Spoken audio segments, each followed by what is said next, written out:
เรื่องเอาลงจุนี่บ่เยี่ยมมาตรฐานสากลเนี่ยก็ US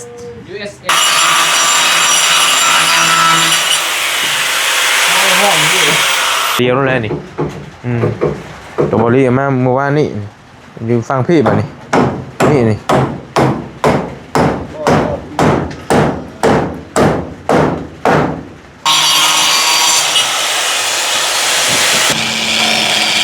คือว่าละเอียดเลยแล้วนี่กันเลยกล้องไป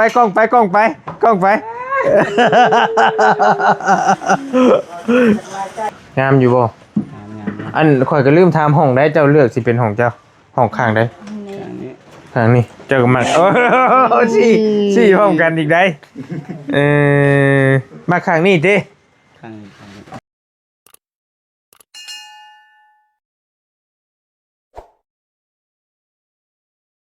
โอ้ยสัตว์ว่าฝ่าฝนเนาะมือใดกับมือนั่นเอาที่ชื่อไปพี่น้องเอ้ยเรามาเบิ่งความคืบหน้าเฮือนน้องเดิมก่อนบัดนี้เป็นจะได้เนาะ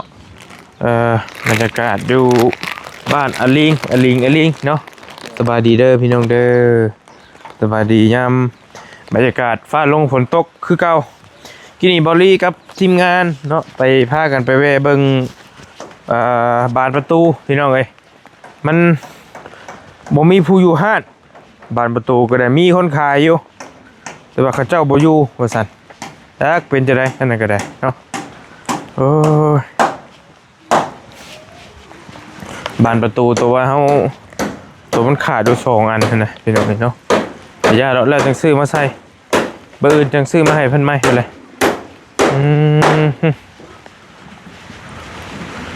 ดูสิเลี้ยวหรือบ่โอ้ใช่ใส่เปียกเลยเนาะใส่แล้ววงกลมเขาเรียบร้อยแล้วใส่เปียกในเรื่องไอ้สุดยอดนอนไหมโดยโอ้เดี๋ยวนี้รอดสุดยอดมาฝนตกได้ไหมมาเนาะถึงเทิงเลยเด้อเทิงเลยก่อนได้ยังสิบ่ได้มือขึ้นมัวเจ้าบ่เอิญทันแรกเพิ่นคอยน้องเด่นก็บ่ปากเลยน้องเด่นก็ไม่ถึงเนาะเจ้าบ่เอิญเจ้ากันแนวซื่อใส่เพิ่นก็แนวใส่เจ้าเพิ่นบอกเพิ่นลงเอาไม้โซล่านี่สิแอมสวัสดีเด้อบ่น้องเด้อมีหยังก็ส่งเสียงหยังก็เด้อน้องเด่นจมไปเสื้อลาคนนึงก็นั่งเบิ่งคอยยืนเบิ่งตอนนั้นยืนต้องเด็กกับบ่ปากสิเราก็ถ่ายสิเอาตอนไหนเราก็สิว่าเลยเนาะสวัสดีฮักได้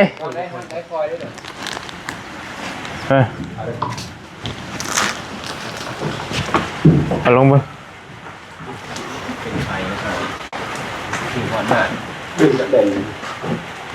โอ้งามเนาะเปล่าเอาลูกซอยมึงจับนี่บ้านนี้เราบ่ให้ซอยกันได้ไหมโอเคได้บ่โอ้จับแท้หรือบ่มาตรฐานสากล US ลงก่อนเดี๋ยวป้าขนมกันแท้หรือบ่เรียบร้อยคันนี้เดี๋ยวต้องเรียกไหนได้บ่ในเรื่องเอาลงจุนี่บ่เยี่ยมมาตรฐานสากลเนี่ยก็ USA จากอเมริกาไปเลยใส่แล้วบ่สุดสีฟ้าบ่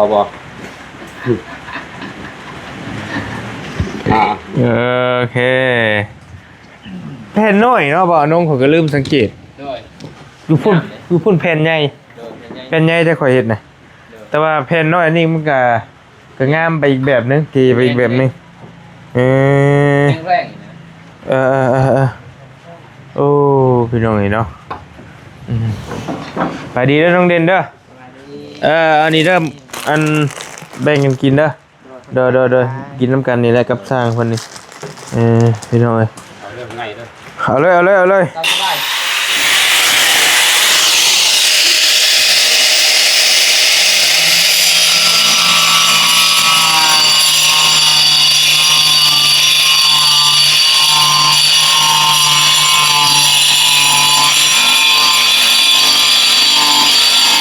โอ้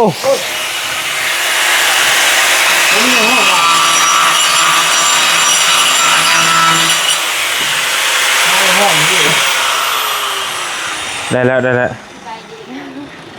สวัสดีใช่เชื่อ ตัวเก่าอยู่ คือ แล้ว มักใช่เชื่อตัวนี้ ใส่จาก USA อะ เสื้อเห็นงานบ่ โดย เออข่อยเคยเอาเสื้อให้เจ้าอยู่บ่ข่อยเคยเอาเสื้อมือสองให้เจ้าอยู่บ่ข่อยเคยเอายังให้เจ้าอ่ะคือว่าเคยให้อยู่หน้ามาตอนนั้นมันเคยให้เสื้อบ่ บริหารนะ เออ ค่อยว่ามีเสียแล้ว เจ้าว่ามีเสื้อแล้วบ่ โดย อยากได้อยู่บ่ ลายและเสื้อเขาให้ เสื้อลายอยู่แมันบ่เราบอกว่าลายเลยดิประมาณพอมีพี่น้องเพิ่นส่งมาหาบอกว่าให้น้องเดิมแน่ว่าซั่นให้น้องเดิมน้องเด่นแน่หั่นน่ะมันบ่จำเป็นปานใดเนาะ โดย มีตีคิวอีกได้ ขอบคุณก่อนผมเป็นบอลเจ็บได้ ว่าตีคิวยังไงลึกแล้ว ลืมครับหมอเจ็บ เดี๋ยวหน่อย แม่อนุบาล โอเค สบายดีเด้อเอฟซี เดี๋ยวสบายดีนะพอแล้ว สบายดีเด้อเอฟซีพังไทยพังลาวต่างประเทศสบายดีเบัดชมูสุคนเด้อสบายดีผู้ใหญ่ใจบุญสบายดีเบัดชมูสุคนเด้อสบายดี สบายดีพี่น้องเนาะแนวกินบ่ได้ซื้อมาเหมือนนี่พี่น้องแฮะบ่เจ็บเพิ่นเห็นบ่เจ็บเพิ่นซื้อมาแล้วบ่ลิกระยาเนาะซื้อแนวกินนี่แต่เฮามาเบิ่งความคืบหน้าเพื่อนน้องๆเพิ่นว่าเป็นจะได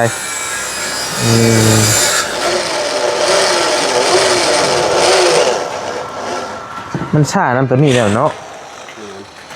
คันว่าคนตีใส่กับปังเอาได้นี่ เป็นตะปูมันก็แตกกันแล้วของจอก อันนั้นแล้วจังวะ จอกก่อนจึงใส่บ่ว่าแต่คันว่าน็อตเลยกันเลยทันเลยแอ่เนี่ยใส่ไหวอะไรลองเฮ็ดได้บ่ ฮะ ลองเฮ็ดได้บ่ เอารถปนีบ่ เอาน็อตยิงมาเลยแก บ่ได้ บ่ได้เลยเอาน้ำสัตว์ก่อน โอ้บ่ก่อนเป็นหัวน่ะเนาะหัวจอเล็กเนาะ แม่น แต่หัวจอเล็กก็บ่แม่นอีก ประตูแล้วก็เจาะเงินบ่ซั่นเจาะได้บ่นั่นก็ ตอกกระปูเอาเจาะแล้วก็ตอกกระปู ทาง FC เพิ่นว่าแอมแบบลบนั่นนะเพิ่นว่ายังลบบ่ให้เห็นน็อตอยู่ได้บ่ฮู้ก็บ่เข้าใจแบบ แบบได้บ่เห็นน็อต กะหันนั่นแหละเพิ่นว่าแอมแบบบ่เห็นน็อตเพิ่นว่าก็งงคือกัน ทำช่างแล้วเฮ้ยสมมุติว่านะสมมุติว่าเฮ็ดจะได้ แอมแบบบ่เห็นน็อตเพิ่นว่าได้วะ บ่เคยเห็น ข้าวเจ้าล่างนะมาเป็นไทยเป็นคนนอกเลย ได้บ่ ได้ แบบบ่มีน็อตเลยเพิ่นว่า เฮ้ยนอกเลยนะเข้าไปคือวันเขาอีกหน่อยนึงเนาะ โอ้วันเข้าตัวนี้นึง แล้วก็เก้าแล้วเอาเก้า เก้าเพิ่ม โอ้ เก้าตัวนี้ได้คือกันเฮ็ดแต่มันช้า เว้นเนาะ โอ้บ่ให้เห็นน็อตเลย ให้หัวนี่มันรูปเขา แม่น รูปเขาหน่อยนึง ด้วย แล้วก็เอากาวเปิ้ป้าดโดนเฮิงบัดนี่ งานยากมันก็ต้องได้เพิ่มอีกแล้ว ชาวล้านบ่ เก้า ชาวล้านแล้วแม่นเฮ็ดได้เลย ได้ มันก็ต้องแลกมาด้วยเงินมันเสียเวลาเราซื้อนั่นนี่ก็ยากอีกแหละเฮิงอีกนะเพิ่มอีก8 ล้าน โธ่พี่น้องนี่เอาเป็นน็อตนี่แหละย่าละเนาะเห็นได้อยู่ตรงนี้ก็ได้แม่ได้แล้ว เรื่องความรับประกันนี่อาจจะมีน้อยได้ ตัวนี้ดีกว่า เพราะว่าน็อตมันเข้าไปเลยมันจะเอาตัวได้มาเนี่ย แมน แต่ว่าเขาเฮ็ดได้แล้วความรับประกันนี่เขาบ่รับประกันให้เลย ตัวนี้งามกว่าตัวนี้เน้นกว่านะก็ง่ายๆซะตัวนี้โอเคกว่าพี่น้องเอ้ย ที่เพิ่นว่าเอ้ยยังไงบ่เฮ็ดมีน็อตเฮ็ดให้บ่ให้มีน็อตบ่ให้เฮ็ดน็อตราคาไปเพิ่มอยู่แล้ว ก็บ่ว่าตัวนี้พี่น้องเอ้ยเนาะเข้าใจอยู่ แต่ว่าโอ้ยมันสำนี่ก็เรือแล้วนะพี่น้องคักนี่ลายเนาะคักแล้วนี่ก็ได้มาเบิ่งวงกบเขาหน่อยหนึงอันนี้ว่าน้องโอ้เรียบร้อยเนาะแต่ว่าเรายังบริติดบานพี่น้องเอ้ยพอดีละบืนเขาซื้อมาให้เราติดพร้อมกันเลยก็ได้เพราะว่ามื้อนี้เราจังเฮ็ดทั้งนั้นอยู่เป็นลังเอฟพี่น้องเอ้ยไม่แดงอย่างดีเลยเนาะเน่นข้างได้พี่น้องไอ้เต็งปิ้งแล้วแหละทุบหัวคนกับบาทเดียวแล้วแหละนี่ตัวบริมาเมื่อวานนี่ยืมฟังพี่บ่นี่นี่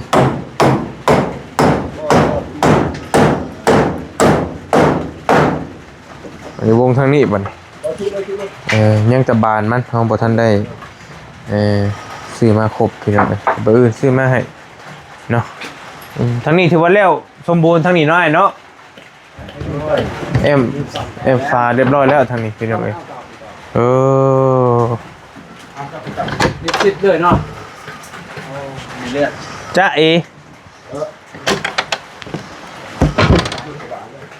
จ๊ะ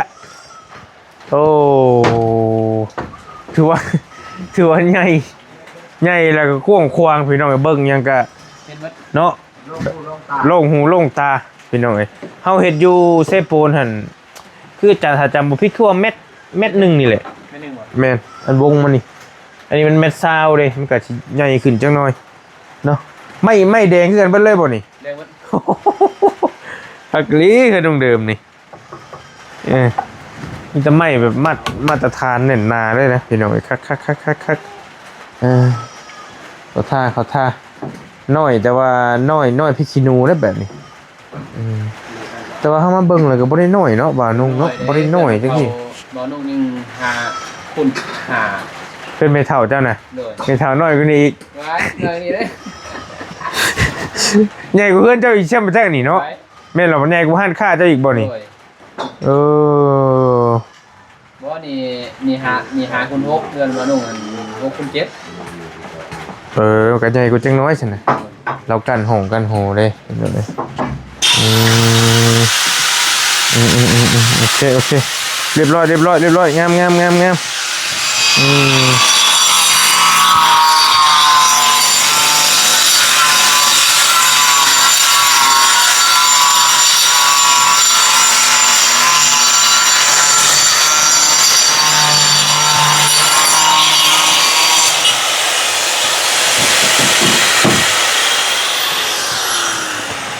นี่เพิ่นว่าแบบบ่ให้เฮ็ดน็อตเลยเนาะถือว่าน้องเด่นเฮาก็เฮ็ดน้ำตลอดพี่น้องเนาะบ่เพิ่นถามบ่น้องรัวจังได๋เพิ่นถามซื่อสบายดีแต่กูมักเพิ่นว่าแต่ว่าเฮาก็เฮ็ดบ่ได้แนวนั้นมันก็เพิ่นก็ลดราคาก็สร้างซอยแม่น12ล้านสิเปลืองงบอีกซอยกันเอาสิละเอียดเบิดตำนี้คือว่าละเอียดเลยแล้วนี่ก็ได้เรื่องก็นี่แหละโอ้สร้างภาคใต้นี่แหละครับสร้างภาคใต้เสร็จโอ้ได้ป่ะดีเนาะคือวันน็อตตัวทำไงดีครับเสื้อผ้าปากว้าวโอ้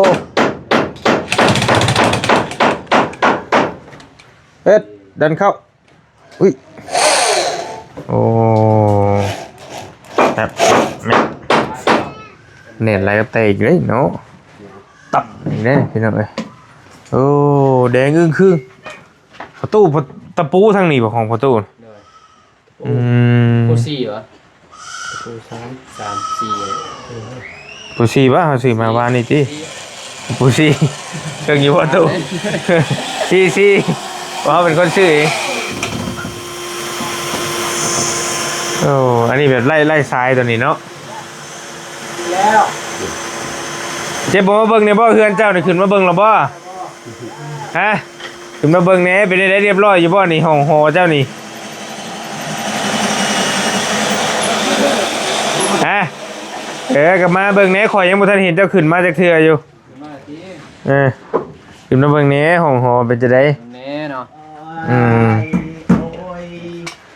มารอบนี้ยังบ่ได้เห็นกระเจ้านี่กันอยู่ได้2คนวันนี้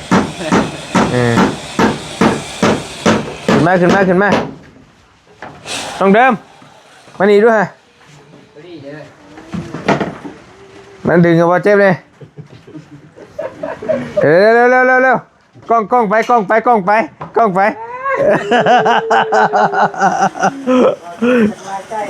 ว่าเจ็บหลายใจเป็นยังไงคือว่าหลายใจไอ้น้องดื่มเปล่าน้องบ่โอ้เบิ่งคลิปว่านี่วะมันสิเมนดีหรอบ่เจ้าหลายใจบ่ฮะใจเดียว ใจเดียวจะมากหลายคนอ๋อใจเดียวมาคนเดียวเฮ้ยทำมาได้สิฮะไม่ยังเดิม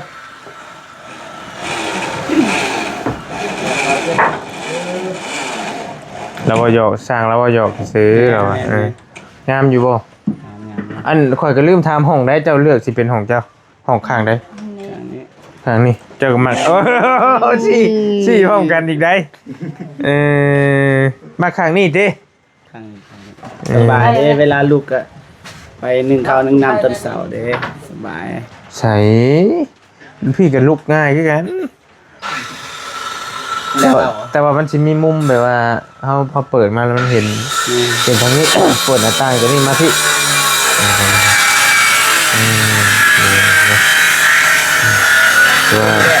ฮะตามแบบแม่ตามแบบนี่เอ็มได้นี่มาเลยแม่เบิ่งนั่นป้าน่ะเบิ่งนั่น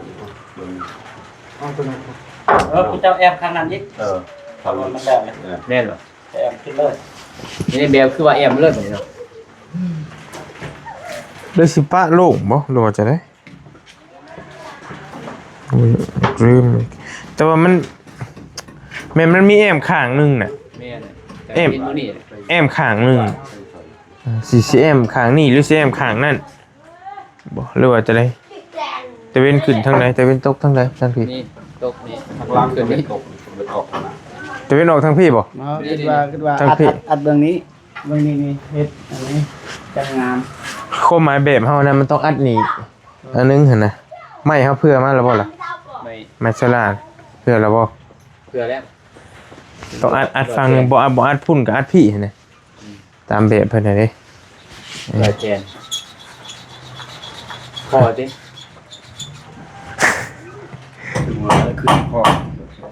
แอมเบิ่งก่อนแอมกันนี่เบิ่งก่อนพ่อไปจักหน่อยไม่อันนี้เฮาได้ไม่ตรงเฮามีอยู่บ่ล่ะเหลืออยู่บ่ไม่ตรงเฮาไม่ตรงบ่ด้วยยังอยู่บ่ยังกูได้เอามาตั้งก็ไม่ตรงเพิ่นไม่ตั้งบ่เพราะว่าเรื่องนี้เขาได้แอมนี่ตามแบบ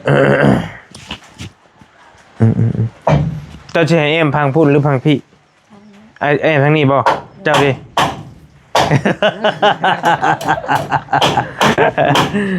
มันเป็นยังคืออย่างแอมทางนี้คือกันแท้น้องเพิ่นเหลือก็เบื้องนี้งามแต่ว่าชนหลายพายุมันสิมักมาทางใดชาวบ้านเฮาทางนี้บ่แม่นบ่สิพามาทางนี้เนาะมันมีขึ้นจากกันซะก็แล้วแต่เราจังว่ากันแต่ว่าตัวเฮาสิใส่ลูกติ่งนะพี่เนาะบ่าวน้องเนาะตัวนี้เหรอวะนี่ก็ใช่เหรอวะติ่งน้องสร้างได้ตัวลายเนาะโอ้ตัวธรรมดาเป็นลูกเป็นมัดนั่นแหละถ้าตัวเป็นลวดลายก็ราคาสิเก่งอีกถ้าก็สิแพงอีกเด้คือเฮาไปท่วงอยู่ห้างที่นี่เนาะมันมีลายงามๆมันก็มีลายก็แล้วแต่เจ้าจะมีงบอยู่เป็นบ่งบน้องนี่ 6,000ป้าย6,800แต่ว่าสิเฮ็ดบันได เพราะว่าแบบตั้งนี่แบบตัวเฮาเอาเป็นก่อนั่นครับจะอยู่มัดหนึ่งกับแสนป้ายเนี่ย เสียนปลายแต่มันมีจักอันบัดนี้ มี10มี10อัน เลย อืม แต่ว่ามันจะ อันนี้ บ่ได้ดอก นี่เฮาไล่เบิ่งแล้วบ่มีจักลูกติ่งมีจักอันนั่น 71 71อัน เลย อ้าว มัดละ10อันบ่แม่นบ่สปายเท่าไดบัดนี้ราคามันตัวนั้นเซน 80 สิว่า2เซนเด้อ แต่ว่าหันแม่เพิ่นเด้ ตามซีเฮาแบบว่าตามซีเฮาว่าสิสร้างแบบว่าสิใส่สำได้ที่นะความห่างเนี่ยว่า แม่น ตามเพิ่น แม่น แต่เป็นสิเพิ่นนี้ ว่าสิใส่ตามนั้นคือว่าใส่ที่มันก็คือ71กับตัวใหญ่ ใส่30บ่จะใส่มั้ย มาตรฐานเขาเจ้าใส่คือเฮือนนี่ได้เฮือนอันนี้เราใส่เท่าไหร่ซะ มันแล้วแต่เฮามักนะตอนนี้ใช้ที่ใช้ห้างมันบ่เกี่ยวหรอก ถ้าบ่มีลูกน้อยก็ใส่เช้า เนี่ยคือไปเบิ่งเฮือนอันน้องเดือนมัน เจ้ามัน เท่าไหร่ซะเราใส่ลูกติงแล้วแต่ มี เฮา ลูกน้อยก็ใส่10ป้าย18เซน อืม ซ้ำหัวหน่อยบ่วิดลม ต่อไปก็มีได้มาอยู่ร่วมกันนี่แม่นแล้วอ่ะแม่นแล้วอ่ะ กันลูกน้อยเนี่ยมีบัดเฮาลืมเด้ลูกบ่ได้ทอน อนาคตคนทำก็ต้องมีถึงเราบ่มีก็บ่เจ็บก็ต้องมีลูกมีเต้าอยู่แล้วอ่ะนะ ใส่ เออ เจ้าที่บ่มีลูกก็มี 18 19เซน บ่ เนาะ ฮู้ได้ ที่งามสำนักที่ให้งาม ของหัวเด็กน้อยซั่นบ่วิด แม แล้ว น กันเช้านี่ยังวิดในหัวเลย แมนนิดหน่อยวิทย์ลง ทอน คันว่า70ก็ล้าน2ไปปลายล้าน3ล้าน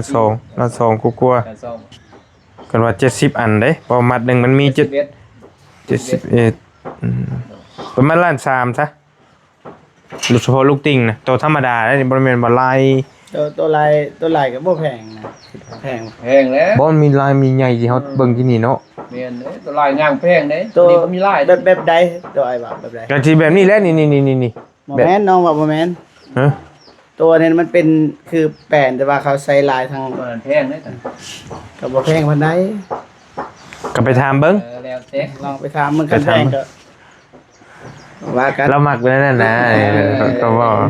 เฮือนเพิ่นเด้ แล้วแต่บ่เจ็บกัน เออ เบิ่งก่อนราคาครับถาม ก็คันว่าเฮามีเงินเดี๋ยวเฮาก็อยากเฮ็ดให้มันงบมันพอทุนมันพอก็อยากเฮ็ดให้คักแต่วันนี้ก็คักแล้วบ่ได้นี่ก็สุดแล้วใช้คอยใช้อยู่พุ่นก็นั่นนี่แหละ เป็นก้อนนั่นนี่แหละก็ไปเบิ่งคันว่าได้ใดก็จังว่ากันเบิ่งตัวจริงนํกัน อันตัวเป็นแผ่นนั่นสิบ่ถึง70มันบางมัน เป็นแผ่นบางๆบ่จะบอกนะ เป็นแพง 70อัน มันสิเข้ากันบ่แบบนั้น โอ้โมเดิร์นมันก็สุดยอดก็ได้ มันเปมันคือว่าอันนั้นเพิ่นแค่ว่ามันบ่เข้าแบบเพิ่น แต่แบบมันก็ จะทำบ่แล้วแต่เฮามักบ่แล้วแต่ดอกตัวนี้แล้วแต่เฮาสิเลือกเอาตามน้องเดิมแล้วนํแล้วก็ถามผู้ใหญ่เพิ่นนํว่าเพิ่นให้ใช้แบบใดถ้าเพิ่นเจาะจงมาว่าให้ใช้แบบนี้เฮาก็ต้องใช้แบบนี้เฮาคัดเพิ่นบ่ได้ตัวนั้นนะถ้าเพิ่นว่าแล้วแต่น้องเดิมสิเลือกก็แล้วแต่ตัวนี้ งาน หรือว่ามอบให้ทีมงานเบิ่งเลยเห็นแต่สมควรก็เฮาง่ายตัวนั้นเฮาจัดให้เฮาหาเบิ่งตัวใดมันเหมาะสมก็จัดเอาเนาะแต่ว่าน้องเดิมเราจักอยู่บ่ถามเราจักอยู่บ่ จาก เราบ่จักคันว่าชี้ให้เห็นเลยขอโทษเด้อคือเฮือนเราจักนี่แบบนี้ โอ้บ่นะ ผู้ว่า เราจักลูกติ่งจักแบบใดก็ได้ลูกติง เราสีเขียวสีฟ้าติบ่แม่นสีชมพูบ่สีฟ้าบ่ ว่าเห็นสีชมพูอีก สีฟ้า ฟ้า มีดี วันเกิดเจ้ามื้อใด วันเกิดนะ มันจะว่าเราฮู้แล้วบ่เราจักแล้วบ่วันเกิด โอ้มันจะมากินข้าวอย่างนี้แหละ วันที่5เนาะวันเกิดเนาะวันที่5เดือน5 2,000ฟ้าหา วันที่5เดือน5 2025เลยโอเคได้แล้วบ่าวนุ๊กไปนี่มาเลย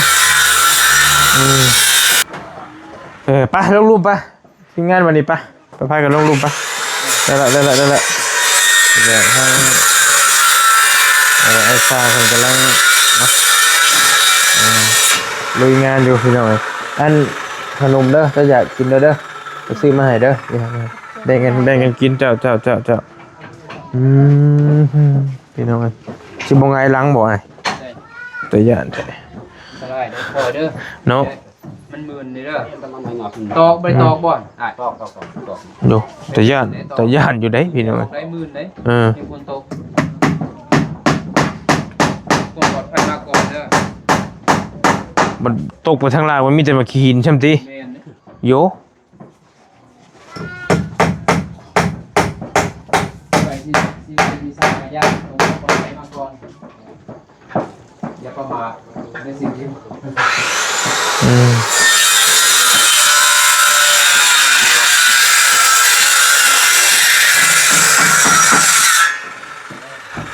ตัวนี้เฮาเฮ็ดอันเพิ่นเอิ้นหยังก่อนนี่เพิ่นก็บ่จักชื่อมัน เนาะ อันคิวบ่ โดย คิว คิว กัน คิวเฮาเนี่ย คันว่าคุยคนก็ใช้คิวนะ โดย คิวมัน เขาเอิ้นว่าบางตา บางตา บางตา บางตา แล้วแต่สิเอิ้นนะเนาะ โดยคิวบางตา เด้อใส่แต่ฟังนั้นพี่น้อง กันซะ ฟังนี้เฮาสิเอมเด้ กันซะนิดนึง กะแม่นบางตากะแม่น กันฝนก็ได้กันฝน กันลาย กันฝนพระ กันพวกเลย โดย แต่ว่าดีเนาะไอ้บริโภคเนี่ย กันฝนกันแดด โคตรต่างๆ อืม อย่างนี้มาเซียว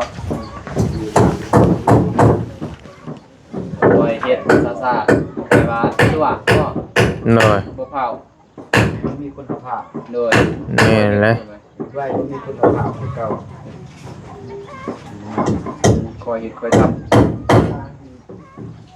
จักมือแล้วเฮาเฮ็ดมานี่อ้าย ำสิไปมื้อ15มื้อนี่ 2 อาทิตย์ปลาย2 อาทิตย์กับ1มื้อพี่น้องเอ้ยเนาะ 2 สัปดาห์ บ่แต่ว่าอ้ายแล้วก็เฮ็ดมีมือหยุดอยู่ติมื้อนั้นก็หยุดติ เราแต่เฮ็ดไม้2มื้อแล้วครับ3มื้อเนาะ 3 มื้อพัก รวมมื้อ โดยเอาก็ซ้ำกับเฮ็ด12มื้อเอา โดย 12มื้อเฮ็ดโอเคไปโอเคเด้อทีมงานเด้อเด้อเดี๋ยวลงลุมก่อนเจ้าแกะกินให้เราขนมเนี่ยมาแล้วอยากไปพี่น้องอันนี้เป็นบรรยากาศอยู่เฮือนน้องเดิมเฮาเนาะบรรยากาศการสร้างเฮือนให้น้องเดิมนี่ก็ความคืบหน้าเพิ่นก็ถือว่าเพิ่มขึ้นไปเรื่อยๆแล้วพี่น้องเนาะทางนี้เฮาถือว่าแล้วเสร็จแล้วอ่องต้องพี่น้องงามโอ้คักพี่น้องทางแม่ว่าเอาน้องเพิ่นเลือกเอาไม้แป้นโตมันน้อยๆสิมันสิงามประสานกับแม่นอยู่มันก็เข้าท่าคักอยู่พี่น้องเนาะคักแล้วพี่น้องเฮือนน้องเดิมเฮานี่สีบ่จี๊ดจัดแล้วก็บ่จางบ่เข้มบ่จางนะพอดีเงาทุ่มเบิ่งพอดีบ่แสบหูแสบตาว่าซั่นเนาะเอาก็ขอมกขอบใจขอบบุญขอบคุณนะทางผู้ใหญ่ใจดีหรือว่าผู้ใหญ่ใจบุญบัดจุกุทุกคนที่เพิ่นได้สดซอยเนาะน้องเดิมน้องเด่นเฮาจนได้เฮือนได้ซ่านเนาะให้เห็นอยู่เท่าคู่มือนี่แหละพี่น้องเอ้ยเนาะก็ให้เพิ่นอยู่ดีมีแฮงให้โชคให้มานให้ร่ำให้รวยปรารถนาสิ่งใดก็ให้ได้สิ่งนั้นสมความปรารถนาเนาะอย่าเจ็บอย่าจนอย่าเจ็บอย่าไข้เนาะให้สุขภาพเข้มแข็งอยู่ดีมีแฮงเด้อให้ร่ำให้ลื่นเบิดทุกสิ่งทุกอย่างสาธุสำหรับคลิปนี้ไปก่อนแล้วอยู่ดีมีแฮงพี่น้องบ๊ายบายป่ะโดยโอเคพี่น้อง